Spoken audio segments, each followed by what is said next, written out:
All right, so Team APS Paul made a discussion video. I really like these, but I don't really have too many people to talk to them about, so I'm recording myself reacting to it, um,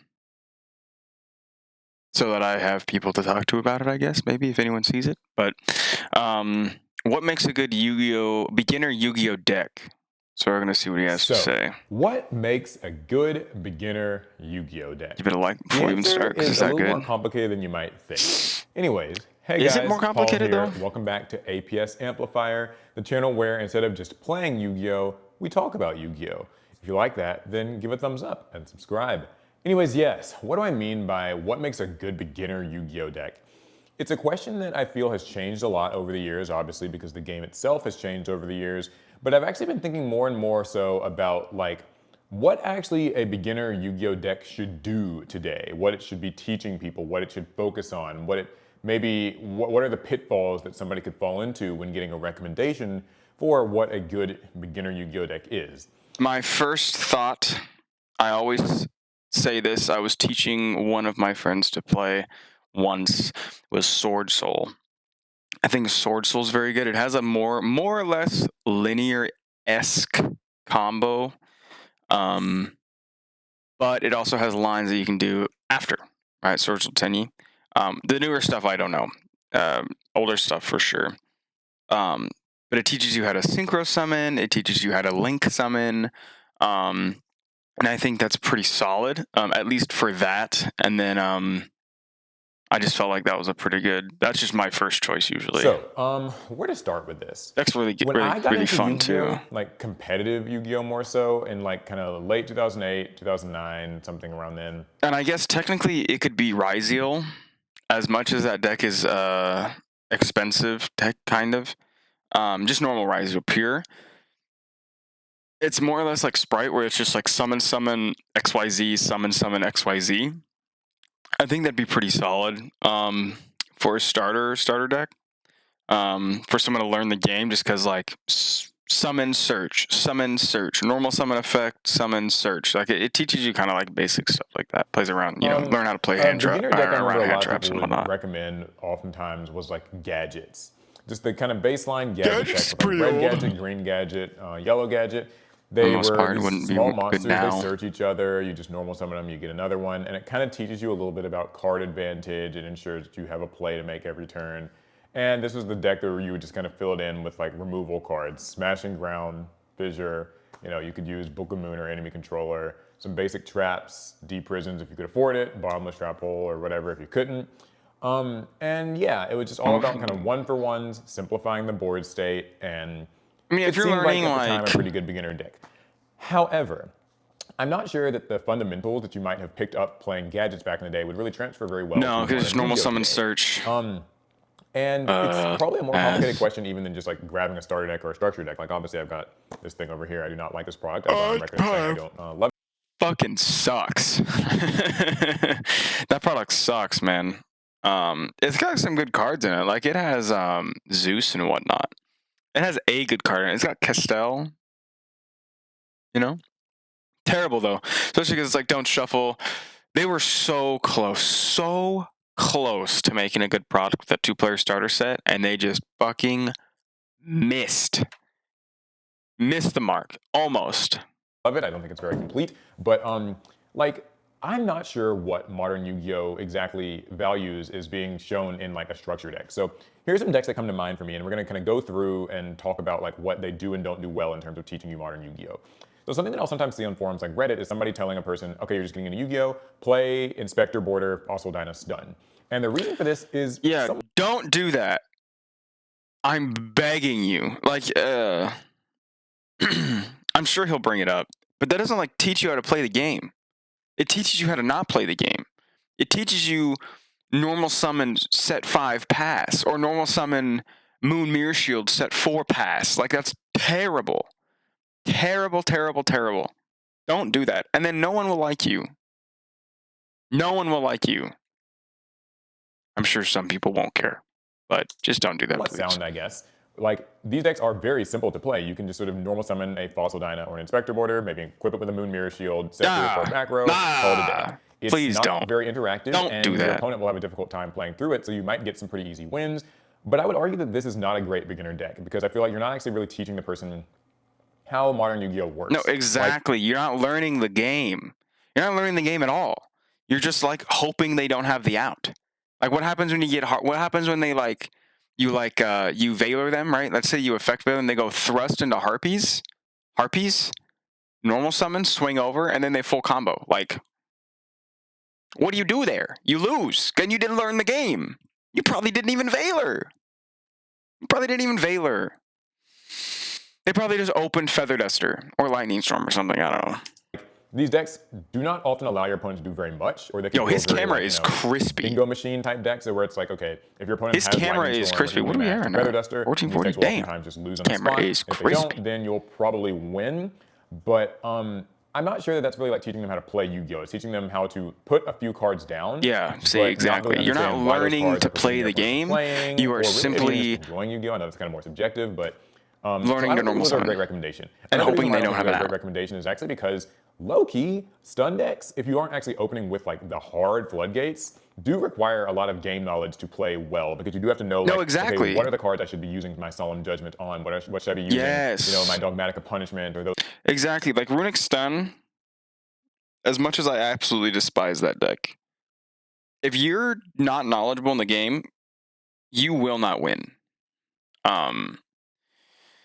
There are very good players that I've seen play that deck, and they're insane. They're fucking nuts. But then there are some that are bad. So I played online, plenty of simulator stuff where people try to play Runic Stun and they just don't know what to hit, so they just start hitting random shit and you still win because now they're out of cards and they don't know how to do So it anything. actually takes a lot of knowledge about opposing decks, more so than it would like seem. So yeah, not a big fan of telling people to just like play a baseline stun deck. That said, though, we know that it's probably a little bit difficult to like throw somebody into the deep end with a combo deck. Like, even if you think that, say, the Manadium monsters look cool, it'd probably be a really tough thing to just give them Yeah, a I new wouldn't player who recommend doesn't really know Manadium Yu-Gi-Oh! Super well or just learn how to or play it. Manadium. I don't know how to Combos say are it. long, they have a lot of variants, a lot of different trees. Super and variants. I would not recommend playing that deck as a starter deck. I think that deck's really cool, super combo heavy, but I wouldn't recommend playing it as a starter deck. I think that in general, that sort of thing is overwhelming. Although it does do a Super. pretty decent job of sort of showcasing the gist of how modern Yu-Gi-Oh! Sort of goes. Like, a lot of decks do want to go first, and they will have a very long sequence on their first turn. So I guess technically Manadium's not bad because I think it has the Link monster, the Chibi one. So it teaches you how to Link summon, Synchro summon, Fusion summon, kind of, because it's more like I think it's like a contact fuse. I think it just doesn't teach you how to XC summon. So it's like not a terrible idea to teach you the mechanics, but like it is a crazy combo deck. I don't know. That's a good like maybe second or third deck. Super cool though. Lore's pretty sick. Maybe watching someone play it, I guess, or having someone coach you through it might be good too. I don't know. You are getting to sort of discover that in a way that fits in, but I still think it's just like it's too overwhelming. It is a lot. Where do we land instead? I think that I mean,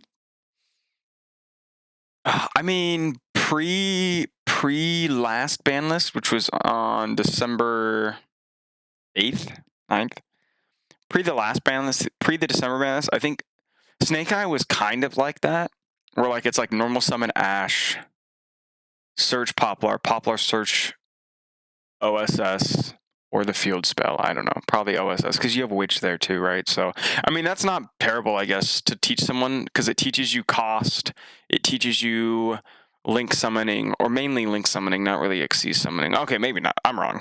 Ignore me. Another place I hear is like telling somebody to kind of play like a board breaker OTK style deck.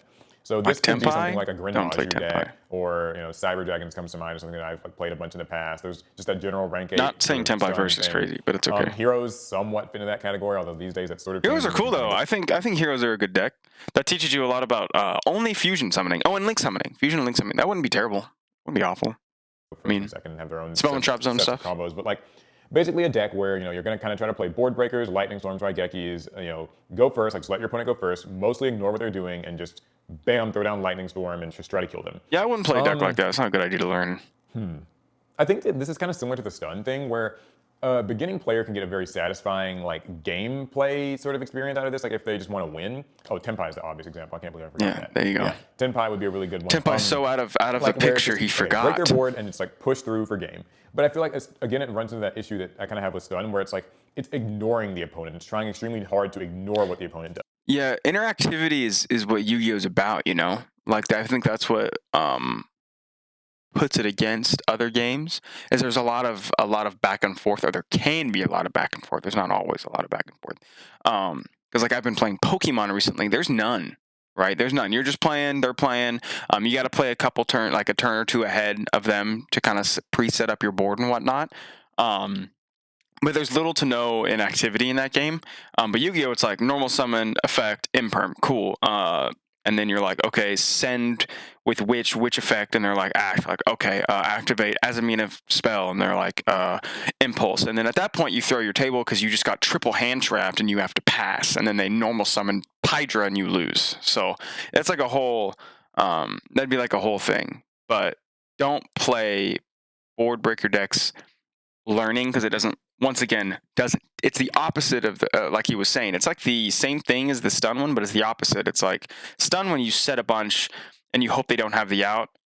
With like a Tempai-esque deck, you're hoping you have the hand traps, so you're like Fulos, draw, imperm, ash, imperm, Valor, droll, blah blah blah blah blah. And then you normal summon a monster and you basically win. You're like Chandra effect game. And so it's just kind of like, doesn't really teach you how to play. It'll teach you how to synchro summon, but not even synchro summoning in the right phase, because they have the effects to synchro summon during the battle phase. So it's a whole thing. Like with Stun, it's just sort of saying, okay, the opponent can't play because there's like a deep fissure and there can be only one and a skill drain up or whatever, you know, they just can't activate something. And in this case, it's kind of like, okay, I'm going to just close my eyes while you combo, and then I'll just try to like lightning storm and everything until, you know, your board's gone, or I'll super poly it away, or sphere mode, kaiju, whatever. I feel like, again, you're not like learning Yu-Gi-Oh! You're certainly learning an aspect of it, but you're not really like learning it. So don't love those. I think that the best place to start, and this is just me, you know, I think that this is not like a perfect solution, but it's the one that I have found to be really good, is teaching people through mid-range decks. Interactive decks that kind of have conversational cards. That's sort of a term I've coined recently. Cards where, you know, like your opponent will get to, it's not like an Omni Negate where it's just saying like, okay, your opponent can't do this, or like it's a floodgate that says they can't activate, whatever. It's more like, for example, I like Vanquish Souls. I think it's like a pretty good Vanquish Soul would be pretty cool actually to teach someone. You link summon. Oh, Sky Striker would be sick too. One I really like is like Live Twin Sprite. I was recently playing that. Sprite, yeah, see, Sprite would be good. Try videos that we're doing over in the main channel, and I think that like that's a really good one. Just because these decks like are Rescue sort of Ace. control decks, sort of mid-range decks, Technically. that they have follow-up plays. They do care what your opponent does, and they oftentimes give your opponent a chance to respond to what they're doing. So you'll get the most interactive look at Yu-Gi-Oh! And what I like about them too is that not only are they sort of like conversational in nature, your opponent can respond to you bouncing something for a Vanquish Soul. Exactly. You can respond with like maybe a quick effect from a Vanquish Soul monster. Vanquish Soul would be pretty cool. I haven't learned how to play that deck properly, but kind of like, you know, your opponent will try to interact with you, you'll try to interact back. That could be a really good deck to learn. These are decks that can scale really well with your time playing the game. Like if you're new to playing, say, like Evil Twin or Live Twin Sprite, it's pretty easy to just basically slam down level 2s and just sort of make basic Link monsters, Xyz monsters like exactly. Sprite. But the better that you get with the deck, the more you'll kind of learn the nuances of like perfectly cycling, you know, Kill and Leela and the Evil there's like more intricate lines than just like summon with like Sprite Smashers or, you know, kind of Sprite Gamma Burst, things like that. What exactly you want to negate with Sprite Red and Sprite Carrot. Like at first you'll lose some games because you will miss the right thing that you're supposed to negate with. Exactly. Right? That's a big thing too. When you're learning this game, you need to lose. You cannot win every game because you won't learn anything because you're winning. You learn when you lose. I cannot tell you how many times I'm fucking ass when I was learning this game. I got back into the game and like right at the end of tier limit, after taking like an actual break from like 2014, and casually playing online. But oh my god, did I lose loss after loss after loss after loss. But I was learning. You need to lose to learn, because losing is winning in the future. Right? Or you will kind of break your Kill Leela loop, and right, like that kind of happens. And then when you lose, you won't do that again. You perfect that as you learn more about the game through different matchups and through like using your deck and stuff.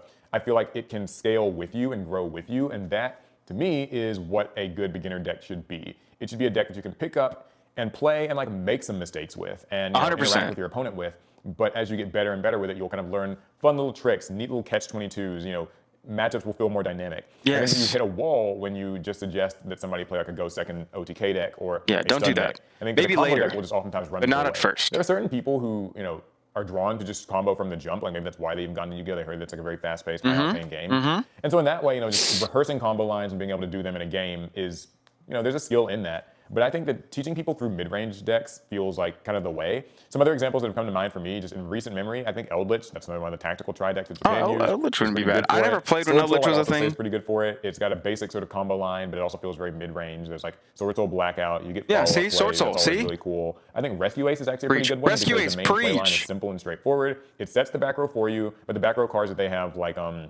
you know, contain and extinguish Y'all do are something. not like super strong cards. They're not floodgates. I don't have You do have my to like learn how RCS to cards use on them me. well, but they can recycle each other, and so the deck has a bit of a grind game.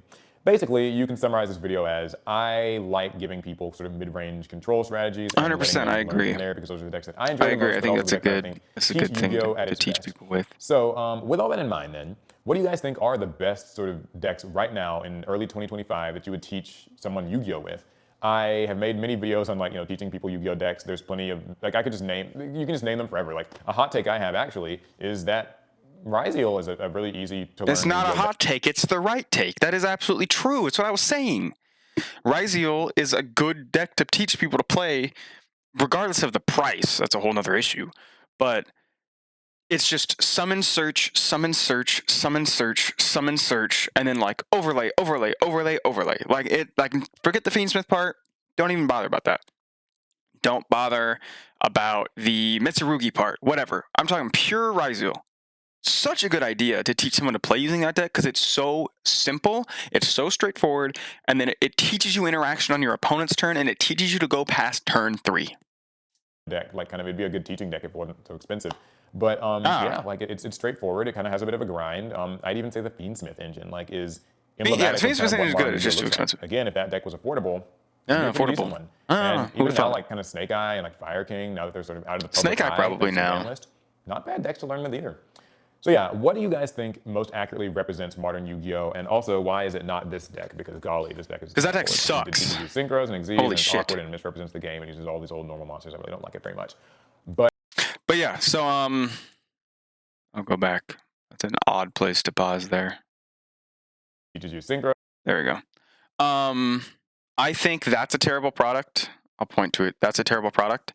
Ryziel, I think, is a good thing to teach people. It teaches you just like basic stuff, like super basic stuff, and I think it's super good. And if you want to throw in the Fiendsmith engine in there, cool. It teaches you even more stuff. Teaches you the link aspect of it. And then you have Sword Soul, I think is solid. I always recommend Sword Soul. Rescue Ace, that's a great idea. Super mid range, super control, super cool link summoning stuff. And then what was the other one he said? He said Live Twin Sprite, or just Sprite in general. Sprite in general is super cool. I've always wanted to play that deck, but Ryziel just does the same thing, but better, I guess, technically. I guess they're probably, better. But yeah, I think those are the solid choices. But you need to lose. Like, that's the thing, is like when you go to play, you're going to go to locals, don't expect to win. If you go and let's say you go, you pick up the most expensive deck. Let's say you pick up Ryziel Fiendsmith. Pick up Ryziel Fiendsmith. You max out rarity. You QCR that shit. You're spending over $2,000 on some cards. And you go to your local and you're like, well, I'm winning because I have the best deck. Well, you're not winning because you don't know what you're doing, and you don't know what to pop, and you don't know when to pop, and you don't know when to negate, and you don't know what to do this and to do that, and to use Lacrima's effect to summon Requiem for Requiem to redump Lacrima to dump the trap. Like, you don't know when to do that. You don't know when to activate the trap, and blah blah. You don't know when to go a gum day into this into that. You need to lose. Like, you have to lose to learn, and then when you learn, you win, and then you end up doing well. It happens. And it needs to happen. Gotta lose. And you gotta have fun. If you don't enjoy the deck you're learning with, find something else. Like, if you're like, I don't like this, find something else. If you want a combo heavy deck, go ahead. Crystal Beast Snake Eye, baby. That's my shit. Super combo heavy deck. I don't know how easy it is to teach someone how to play that deck, but I mean, I don't know. It's just basically Snake Eye with a bunch of extra monsters. And then if you want to be that guy, there's always Stun. But I wouldn't recommend it because you're not going to learn the game. You're not going to learn the rulings and all that. And rulings are another thing. You'll learn them at your local. So go to your local, go online. If you want emulators, there's or simulators, there's DB if you want to do it manually. I wouldn't recommend DB like learning. I'd recommend like probably Nexus or Omega. Omega I think looks the best, so I use that quite a bit. But yeah, that's it. He's got great points. What makes a good beginner Yu-Gi-Oh deck? To answer that question simply, a mid-range deck. A mid-range deck that does the basics and teaches you basic mechanics of the game, like Raizu and like Sword Soul. So, yeah, that's my response. Hope you guys enjoyed. I've not done this before, so shout out. But I will see you guys on the next day of the fitness journey and or the next stream. Peace.